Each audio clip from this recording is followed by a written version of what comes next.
Hello everyone, आप सभी का मेरे यूट्यूब चैनल में स्वागत है। आज के वीडियो में हम बहुत इम्पोर्टेंट थ्योरम जिसका नाम है रैंक नलिटी थ्योरम, और ये थ्योरम बहुत ही इम्पोर्टेंट है, जनरल सेक्शन में पूछा भी जाता है। तो जो हमें प्रूव करने के लिए जो बोलता है, जो रैंक जो टी की होती है प्लस नलिटी जो टी की होती है वो किसके इक्वल होता है, डायमेंशनल यू के। एक्चुअली इसका ये शॉर्ट स्टेटमेंट होता है। तो चलिए हम इसका स्टेटमेंट देखते हैं फुल ऑन। तो statement let U and V है ना, यू और वी हमारे वेक्टर स्पेस हैं over the field F, and T V a linear transformation from U into we.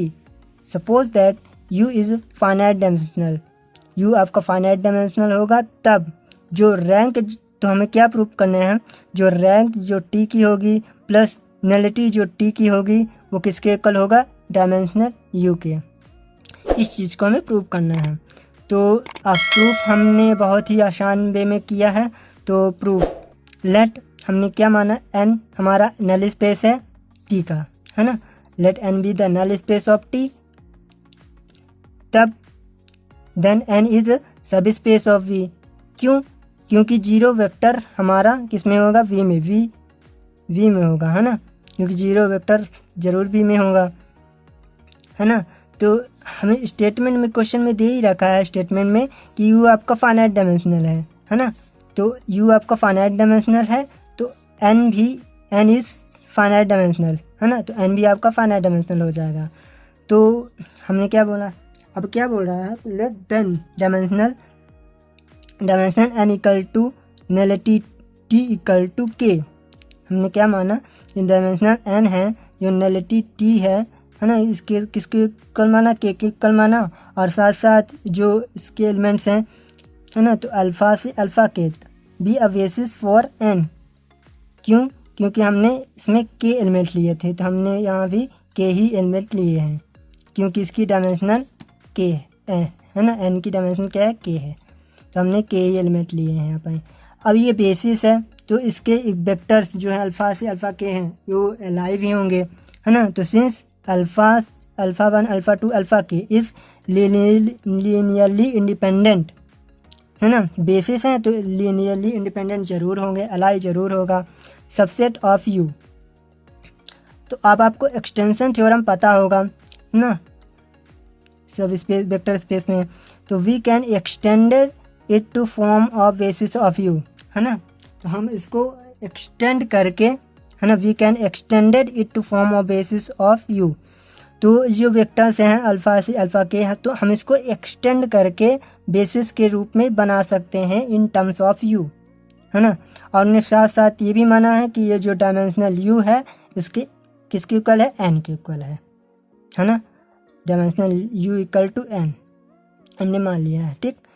तो अब हम क्या करेंगे नेक्स्ट स्टेप में, तो late alpha one alpha two, अब हम एक्सटेंड कर रहे हैं, तो हमारे पास के एलिमेंट तो था ही था, तो हमने कुछ और एलिमेंट इंक्लूड किए हैं अल्फ़ा के प्लस वन से एन तक। तो हमने एन लिया है, क्यों? क्योंकि इसमें इसका डायमेंशनल क्या था, dimensional U equal to N था, यू का हमारे डायमेंशनल क्या था, एन था, तो हमने एन एलिमेंट लिए हैं। B a basis for you, है ना। तो जो वेक्टर्स हैं, जो टी अल्फ़ा वन जो है यहाँ से यहाँ तक, है ना, तो इस ट्रांसफॉर्मेशन के वेक्टर्स हैं T alpha one, T alpha two dash dash T alpha N are in the range of T, है ना। तो इसके लिए हम क्या करना पड़ेगा, हमें आरोप लगाना पड़ेगा, वी क्लेम दैट, है ना, जो हमने एक्स्ट्रा एलिमेंट लिए हैं अल्फ़ा से अल्फ़ा एन तक, है ना।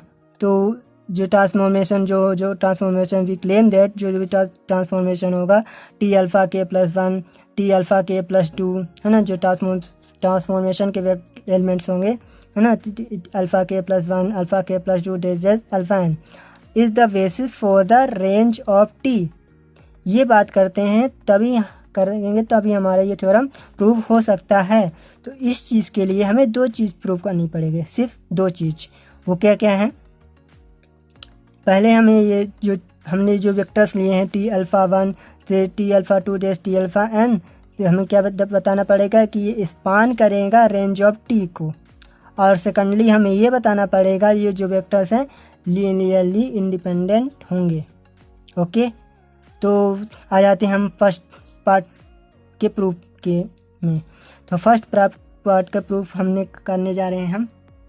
तो हम मानेंगे बीटा, है ना, कोई मेंबर्स मानेंगे बीटा जो कि रेंज ऑफ टी में है, हाँ, और देन देयर एग्जिस्ट कोई some elements some members U में रहा होगा क्योंकि टी अल्फ़ा बीटा देता है। ओके, टी अल्फ़ा बीटा देता है रेंज के केस में, है ना। तो अब अल्फ़ा यू में है ना, कोई मेंबर्स अल्फ़ा जो यू में है, तो then there exist some scalars A1 A2 dash AN field में रहे होंगे, है ना, फील्ड में रहे होंगे और लीनियर कॉम्बिनेशन के रूप में रिप्रेजेंट रहा होगा। तो अल्फ़ा यू में है ना, अल्फ़ा यू में है, यू आपका वेक्टर स्पेस है, तो इसका लीनियर कॉम्बिनेशन के रूप में इसको लिख सकते हैं। तो alpha equal to A1 alpha 1 plus A2 alpha 2 dash dash AN alpha N, है ना। तो अब हम क्या करेंगे, इसमें ट्रांसफॉर्मेशन ले लेंगे, दोनों साइड ट्रांसफॉर्मेशन लिया और आपको पता है कि टी अल्फ़ा बीटा देता है। तो अब देखिए नेक्स्ट स्टेप में क्या हो जाएगा यहाँ, ये देखिए टी अल्फ़ा कितना बीटा हुआ और ये लीनियर ट्रांसफॉर्मेशन है तो ये खुल जाएगा। तो A1 टी अल्फ़ा 1, है ना, ए के टी अल्फ़ा के, फिर ए K plus 1 T alpha K plus 1 dash dash AN T alpha, ये खुल जाएंगे लीनियर ट्रांसफॉर्मेशन के अकॉर्डिंग, ये खुल जाएंगे। तो आपको पता है कि भी A1 T alpha 1 plus A2 T alpha 2 dash dash A K T alpha के, ये सारे हमने खोल दिए हैं। अब आपको ऑलरेडी पता है जो alpha 1 alpha 2 alpha K member हैं वो किस में हैं, एन में हैं। N means null space. तो इसके जो ट्रांसफॉर्मेशन होंगे T alpha 1 T alpha 2 T alpha K 0 रहे होंगे क्योंकि ये नल स्पेस है ना, नल स्पेस मीन्स 0। तो यहाँ पे T alpha 1 T alpha 2 T alpha K 0 रखने पर ये सारे एलिमेंट क्या हो जाएंगे, एलिमिनेट हो जाएंगे, हट जाएंगे। तो हमें क्या बचेगा, तो बाकी यहाँ से यहाँ तक टर्म्स बच जाएंगे।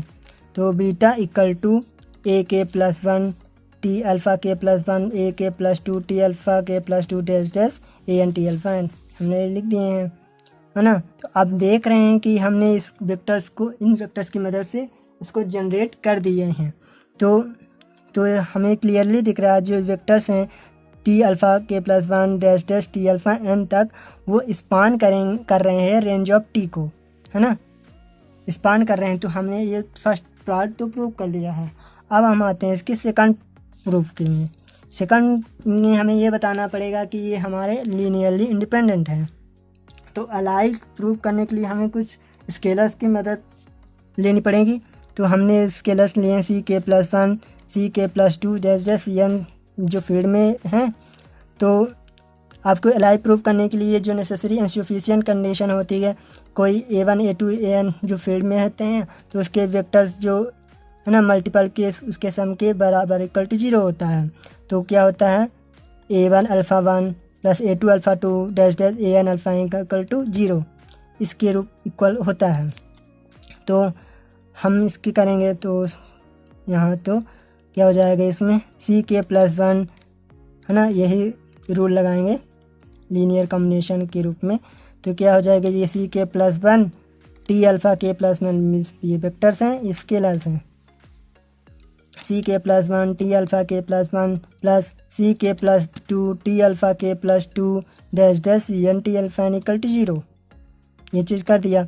आपका टी पता है कि टी आपका लीनियर ट्रांसफॉर्मेशन है, तो टी लीनियर ट्रांसफॉर्मेशन यहाँ आ जाएगा और इस मल्टीपल रूप में मल्टीप्लाई करके अंदर लिख सकते हैं। तो C K plus 1 alpha K plus 1 dash dash CN alpha N equal to 0।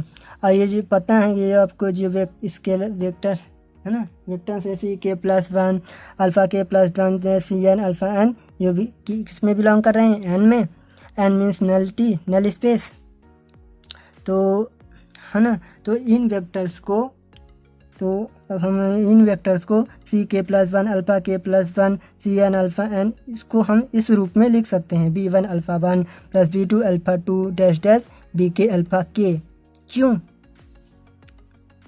है ना, जो क्यों लिख सकते हैं हम ये CK+1 अल्फ़ा के CN अल्फ़ा N इसके बराबर। क्यों, सिंस ईच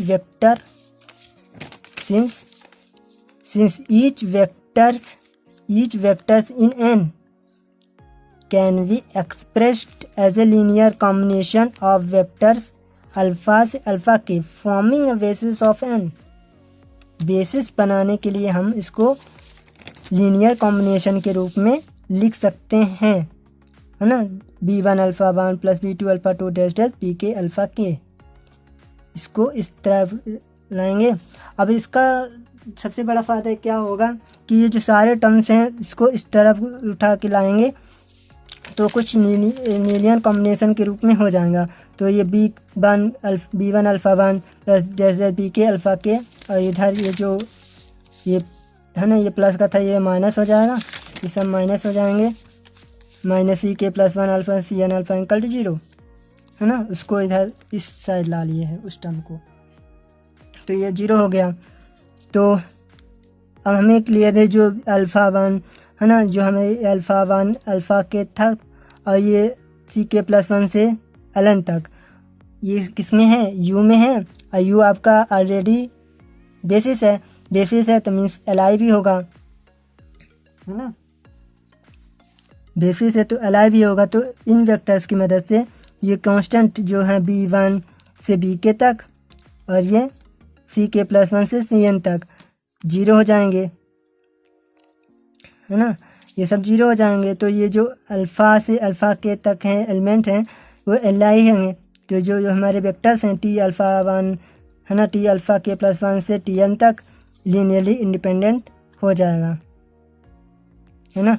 तो जो वेक्टर्स हैं T अल्फ़ा से TN इस किसके रूप में आ गए, ये form A basis of a range of T के रूप में आ गए हैं। अर्थात तो जब हमारे पास जब U था तो टोटल एलिमेंट थे N, और हमने एक्सटेंशन थ्योरम की मदद से K तक लिया था और एक्सटेंस करके हमने N तक बनाया था। तो अब उसमें तो हम क्या बोल रहे हैं कि रैंक जो T है वो dimension of range of T की होएगी।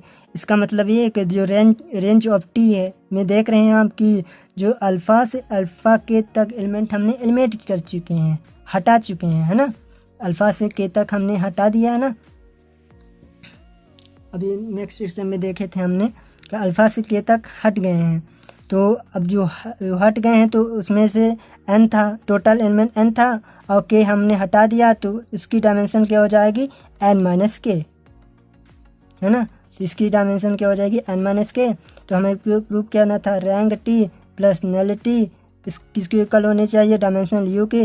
वो कैसे हो जाएगी देखिए, रैंक T हमने निकाल ही रखा है N-K, है ना, और नलिटी T को हमने क्या किसकी इक्वल माना था K की इक्वल। तो प्लस के माइनस के कैंसिल आउट, किसकी इक्वल आ गया N के, और N को हमने क्या माना था डायमेंशनल U के। तो हमें जो प्रूव करना था जो हमें तो आ जाए वो हमें मिल जाएगा। तो हमें क्या प्रूव करना था, rank T plus nullity equal two dimensional U।